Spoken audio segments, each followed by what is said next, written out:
कूचबिहार के पुंडीबाड़ी थाना पुलिस ने सिम कार्ड धोखाधड़ी के मामले में 3 लोगों को गिरफ्तार किया है। गिरफ्तार व्यक्तियों के नाम शुभंकर साहा, कौशिक राय और विश्वजीत है।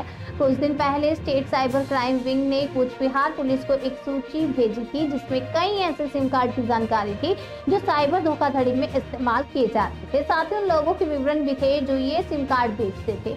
इस सूची के आधार पर पुंडीबाड़ी पुलिस ने जांच शुरू की और होगलाबाड़ी से शुभंकर साहा, काला रायर कुठी से कौशिक बर्मन और बड़े रंगरस से विश्वजीत को गिरफ्तार किया। बुधवार को जिला अतिरिक्त पुलिस अधीक्षक कृष्ण गोपाल मीना ने प्रेस कॉन्फ्रेंस में इस मामले की जानकारी दी। পুলিশের জন্য একটা বড় চ্যালেঞ্জ আছে। আপনারা জানেন সবসময় এরকম সাইবার ক্রাইম করতে গেলে ফেক সিম ফ্রডুলেন্ট ভাবে যে অ্যাক্টিভেট করা হয়েছে সেরকম সিম ইউজ করা হয়।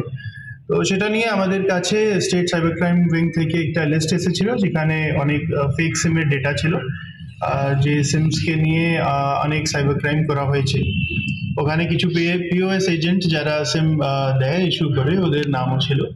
তার উপরে তদন্ত করে পুন্ডিবাড়ি থানা পুলিশ 3 আলাদা কেস রেজিস্টার করে अगेंस्ट একজন শুভঙ্কর সাহা 42-42 বছর বয়স ওনার এজ, আর হোগলাবাড়ি ওনার বাড়ি, কৌশিক রয় 27 বছর এজ, আর জাগিয়া নারায়ণের কুঠি ওদের বাড়ি, প্রসেনজিৎ দে 27 বছর এজ।